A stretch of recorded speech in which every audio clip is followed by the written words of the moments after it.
What's up, guys? Welcome back to the channel. So we are finally full force on builds for the Fast Racing series, and this is exactly how the 67 Corvette looks. We've slowly been working on it. We've been waiting on parts, waiting on time. I've got all the tubing to do the roll cage. Gonna start on that hopefully in this video. Hopefully put the frame underneath the body in this video, and I don't know, we'll see how far we actually get. I started filming this the other day and we ran into an issue, so I just quit and we're gonna totally restart. I ripped the rear end apart. This was the rear end that I showed you guys that we notched a little bit for the 12 bolt to fit. What we had to do is, this is a 410 that actually got hurt on the dyno. We hurt this thing last year. You can see it pretty chewed up. This is the case that we're gonna end up using for the 67. This is a 390 that we're going to put in it. Why go from a 410 to 390? Because that's what we got. Honestly, no other reason than that. Probably should stick with a 410, but we are planning to trap a little bit better this year than we were last year in the black Corvette that's got a 410 in it. So we're going to try the 390 out. So I've got the 390 now. We had to have somebody chuck this in a lathe and trim it down so that the gear will actually fit inside the case, but it fits beautiful with very little room to spare, but it fits good. So that is a 12 bolt ring and pinion going into this Corvette rear end case. Been collecting parts for this thing. I showed you guys the grill. We finally have a, I guess you're gonna call this a center console piece. I don't know what you'd call it, but finally have that. See, what we've been waiting on the frame is brakes and trailing arms. We finally got the trailing arms. We finally got the brakes. These are TBMs that Doug at TBM actually custom made for us. I sent him a trailing arm. This, which is a 3 bolt wheel bearing off of like a 2005 or 6 Corvette. That's what they are now putting in these to keep them alive. They did have upgraded pieces that were using stock parts that were 4 bolt. I don't know, I don't have another trailing arm in here, but anyways, TBM brakes wouldn't bolt to those brackets because I sent them factory style wheel hubs and stuff to make the brakes off of. So luckily, I've got a friend in town that is going to cut us some brackets to work with that. That's why one of the trailing arms is off. We are going to go ahead and just put some mock-up trailing arms on it, get this thing rolling, throw some probably wood blocks in the front end, set the thing on the ground. That way we can get the frame underneath the body, start putting the roll bar and everything else in it, and then hopefully start to make some progress. This engine out of this car is getting pulled and put in Ed's Corvette, the one that you guys watched me put a roll cage in a couple videos ago. Give you guys a quick view of what this thing looks like right now. It's got new door panels on it. This white is going to be so hard to keep clean, but I'm going to try my best. Rebuilt the gauge cluster. That is still the factory gauge cluster that came in the car when we bought it. We went ahead and made a homemade radio delete panel, radio and heater delete panel, because to get a radio and heater delete dash in this car, you gotta cut the rivets and everything out. These dashes are actually kind of molded to the car, and we are not doing that. So I made a homemade panel. It's got the right, I mean, it's supposed to have these little pin things in it, and the clock will still go in. That way, once this car turns into not a race car, and it could possibly go back to original, which it probably never will, we can just go ahead and pull that piece off, put a radio back in it, a heater and heater box and everything, and it'll be good to go. But I'm gonna start working on this rear end, get this thing ready, and hopefully start putting that frame together to get this body on the frame. All right, guys, we are struggling big time with this car already, and it's only just begun. As you can see, these are pinions. This is a 410. This is the 410 that came out of it, obviously. This is a 390. See this little ledge right here? This ledge? I believe we have to cut that off. So I've got to put this thing in the lathe, which we don't have. I always talk about how it'd be nice to have a lathe, but I never actually go out and buy one. But we need to cut that down, I think, because right now I am struggling to get the right pinion depth. When I put the gear in, it doesn't want to turn.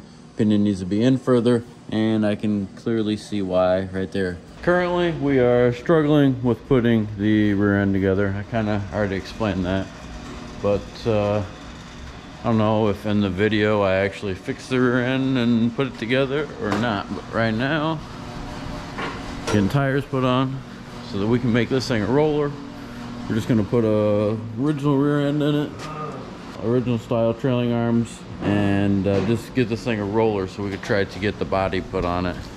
So right now I'm trying to piece stuff together to do that, and then hopefully in this video we get the body set on.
The frame is together and, well, kind of together.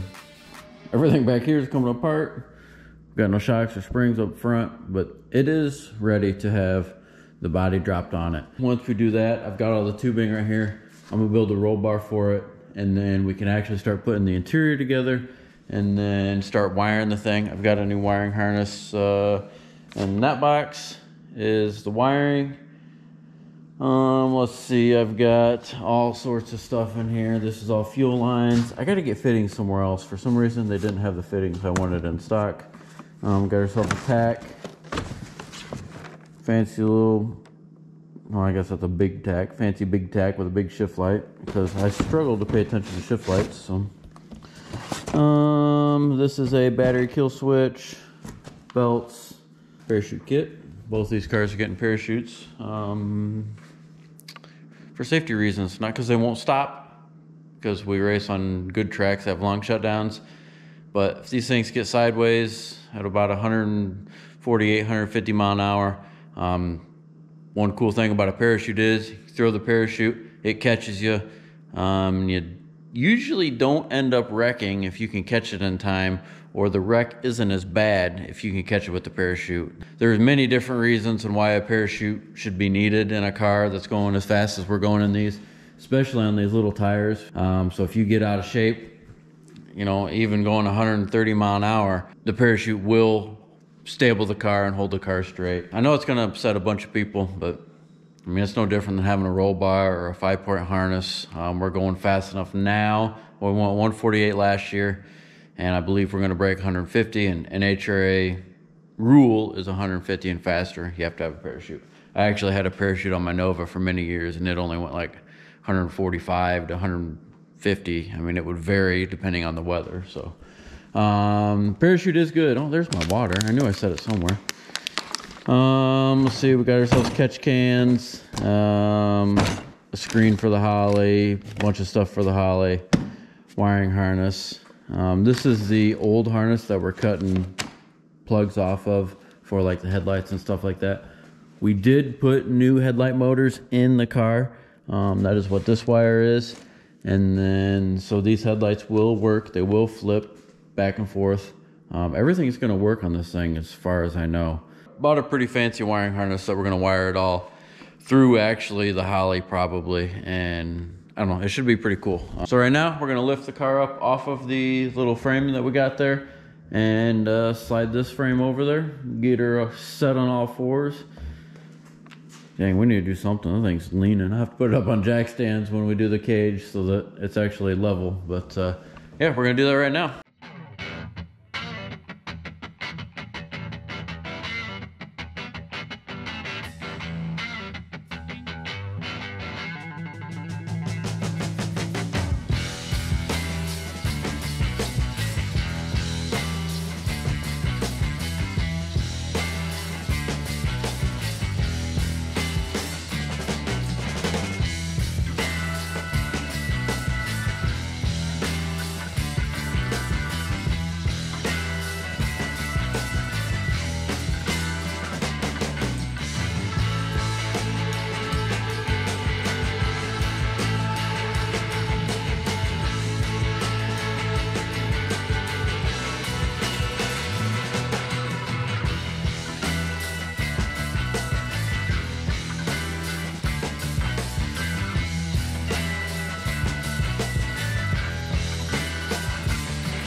Alright guys, you just watched us drop the body on the frame and put this thing outside, and man, it looks good.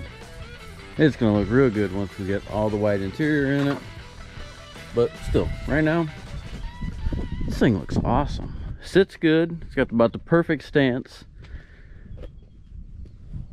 And man, I don't know, it don't get much better than that. That looks awesome. Only bad part is, got the hood. I did that a while ago actually, but other than that, this thing's about perfect. Doors shut real nice. We got a little bit of adjusting to do on the passenger door. This door shuts nice. It's a bad thing when they sit on frames like that.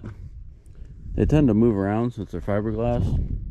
Try to not let them sit on that kind of stuff too long, because this thing has actually been sitting on its original frame for a while. This is not the original frame. Don't forget hpdepot.com. We've got t-shirts on sale, 20% off. We've got the black Corvette on it and the orange ZL1. Orange ZL1 is retired for now. I won't say anything else about that. Right now the focus is on this thing, but we'll get to more of that later. Anyways, it's got the orange Camaro on it, the black L88, and those are 20% off. So head to hbdepot.com to pick those up. So that's gonna wrap it up for this video. So hopefully we'll have more updates on the next video of this thing. So yeah, that's gonna wrap it up. Thank you guys for watching, and we'll see you on the next one.